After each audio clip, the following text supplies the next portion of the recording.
Hello friend, आज हम आपको बद्रीनाथ की कथा सुनाने जा रहे हैं। जो भी श्रद्धा भक्ति भाव से इस कथा का श्रवण करता है उसकी समस्त कामनाएं पूर्ण होती हैं। तो चलिए शुरू करते हैं। एक बार की बात है, भोलेनाथ के पास विष्णु भगवान गए और बोले कि हमें हिमालय पे कोई ऐसा स्थान बता दीजिए कि जिससे हम तप कर सके। परंतु महादेव विष्णु भगवान से बहुत प्रेम करते थे। उन्होंने कहा कि कोई तप वप नहीं करना है, आपको तप करने के लिए हम लोग बैठे हैं और इतने सारे ऋषिगण हैं। आप तो प्रेम पूर्वक बैकुंठ में विराजो, आप तप करेंगे ये हमें स्वीकार नहीं होगा। परंतु भगवान विष्णु ने कहा नहीं नहीं, हमें तो तप करना है, हमें कोई स्थान दीजिए। तब भोलेनाथ बोले भैया आपको तप करने की क्या जरूरत है, आप तो साक्षात भगवान हैं, आपको तप करने की क्या जरूरत है। इसके बाद महादेव ने उन्हें कोई स्थान नहीं दिया, क्योंकि हिमालय तो महादेव का है, उनकी आज्ञा के बिना वहाँ कैसे जाएं। अब भगवान विष्णु सोचने लगे कि ये राजी राजी तो हमें स्थान नहीं देंगे, अब स्थान लेने के लिए हमें कोई गैर तरीका अपनाना पड़ेगा। तो आज जहाँ भी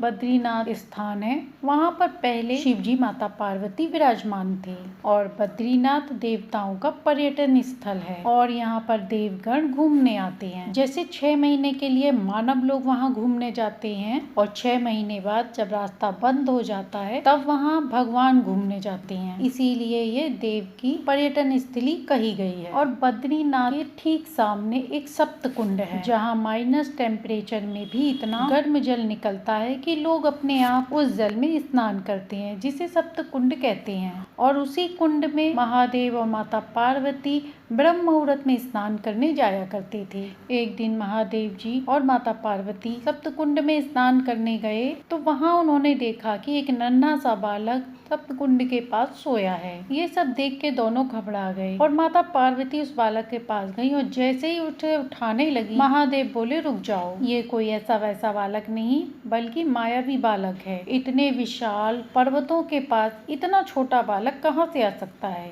ये किसी राक्षस की चाल तो नहीं, कहीं ये किसी मायावी राक्षस की चाल तो नहीं, इसे गोद में मत लेना। परंतु माता तो माता है, उनके हृदय में बहुत ही करुणा है। वह महादेव जी से बोली कि आप तो ऐसे ही सोचते रहते हो, अरे नन्हा सा इतना सुंदर बालक है, इतनी ठंड पड़ रही है और रो रहा है और आप कह रहे हैं कि इसे गोद में ना उठाओ। माता पार्वती से रहा नहीं गया और उन्होंने तुरंत उस बालक को गोद में उठा लिया और उस बालक को कंबल में लपेट कर बालक को हृदय से लगा लिया। और माता कहने लगी इतनी ठंड पड़ रही है और ये बालक इतना उघाड़ बैठा है। महादेव जी बोले हमें समझ नहीं आ रहा है, लग रहा है कोई गड़बड़ी है। पार्वती जी बोली अब आप तो सोचते ही रहो, हमारे हृदय का तो वात्सल्य स्वभाव है, हम इस बालक को ऐसे नहीं छोड़ सकते। अब पार्वती जी उस बालक को ले जाकर उस स्थान पर बैठा दी जहाँ पर स्वयं माता पार्वती और शिव जी बैठते थे। अब महादेव जी माता पार्वती जी से बोले कि जल्दी करो, हमें और भी काम है, ब्रह्म मुहूर्त समय खत्म हो जाएगा, हमें स्नान भी करना है।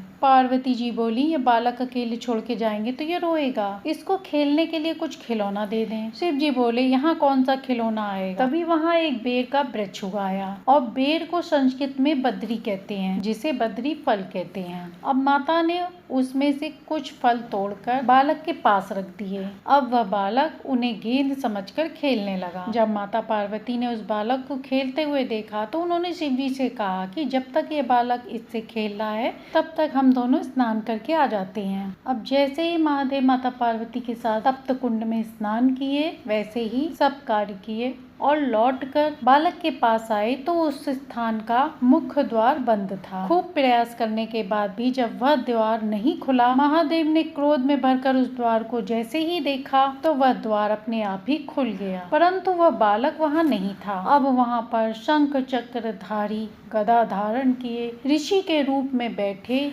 महादेव ने देखा तो कहा हमने पहले ही कहा था ये कोई मायावी बालक है, ये कोई सामान्य बालक नहीं। लेकिन महादेव के नेत्रों में आंसू आ गए और वह हाथ जोड़कर नारायण के आगे बोले श्रीमान नारायण आपको क्या आवश्यकता है जब तप करने की, आप क्यों तप कर रहे हो, आप इतना हट क्यों कर रहे हैं तप के लिए और किस भाव की प्राप्ति के लिए आप ये कर रहे हैं। तब भगवान नारायण जो बात कहते हैं उसे ध्यान से सुनिए। भगवान नारायण कहते हैं कि कर्म की पत्नी का नाम है तपस्या। दैत्य हो ऋषि हो चाहे महान तपस्वी हो और चाहे मानव हो, तप तो सबने किया। रावण ने भी तप तप किया। हिरण्यकश्यप भी तपस्या करने गया था, हिरण्याक्ष भी तप करने गया था। इसका मतलब क्या है कि अन्य युगों में आप कितने भी कर्म कर लो, अन्य युगों में आप कितने भी कर्म कर लो, परंतु आपको फल नहीं मिलेगा, क्योंकि कर्म की पत्नी का नाम है तपस्या। बिना तप किए कर्म फल नहीं देता, और कलयुग में लोगों के पास इतना समय नहीं है कि वो तपस्या कर सकें। इसीलिए श्रीमन नारायण भगवान कहते हैं, त्रिकाल में जन्म लेने वाले हर मानव के व्यक्ति के नाम का संकल्प लेके मैं ही तपस्या में बैठा हूँ,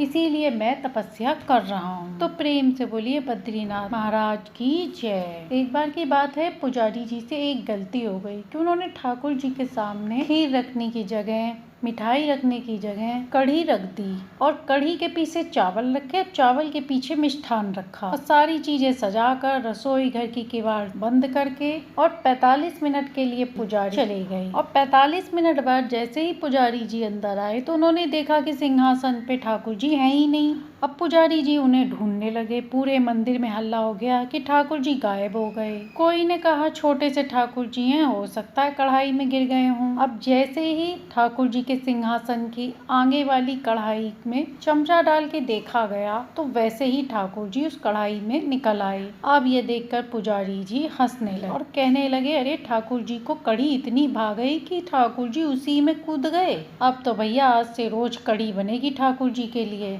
अब तो ठाकुर जी का कोई भी उत्सव हो, रोज कढ़ी बनने लगी। अब 10 दिन तक रोज ठाकुर जी के आगे कढ़ी रखी गई। अब दूसरे दिन पुजारी के सपने में ठाकुर जी आ गए और वे सपने में रोज जोर जोर से रोने लगे। अब पुजारी जी ने पूछा कि ठाकुर जी रो क्यों रहे हो? तो ठाकुर जी बोले, मैं इस मारे रो रहा हूँ कि रोज रोज मुझे कढ़ी का भोग लगा देते हो। तब पुजारी जी ने कहा कि ठाकुर जी, हम तो भोग इसलिए लगा रहे हैं कि आप वक्त बिना कढ़ैया में कूद गए थे, इस मारे रोज रोज कढ़ी का भोग लगा रहे हैं। तो इसलिए हमको लगा कि आपको कढ़ी बहुत पसंद आई है, इसीलिए हमने रोज भोग लगाना शुरू कर दिया। तब ठाकुर जी बोले, अरे मैं कढ़ी खाने को ना कूदा। तो पंडित ने कहा कि तो फिर काय को कूदे? फिर ठाकुर जी बोले, अरे तुमने खीर की कढ़ैया दूर रख दी थी, मैं तो उसे खाने जा रहा था तो सामने कढ़ी पड़ गई तो मैं उसमें गिर गया। अब तुम्हें लगा कि मुझे कढ़ी पसंद है इसीलिए मैं उसमें गिर गया, पर ऐसा नहीं है, मुझे तो खीर पसंद है, मैं तो खीर खाने जा रहा था और कढ़ी की कढ़ैया रखी थी तो मैं उसमें गिर गया। तब पुजारी जी ने क्षमा मांगी और कहा कि हमसे अपराध हो गया। तो तभी से ठाकुर जी को मिठाइयाँ आगे रखी जाती हैं और बाकी चीज का भोग पीछे रखा जाता है। तो प्रेम से बोलिए ठाकुर जी की जय। तो ये थी बद्रीनाथ और ठाकुर जी की कहानी। यदि हमारी कहानी पसंद आई हो तो लाइक सब्सक्राइब करें।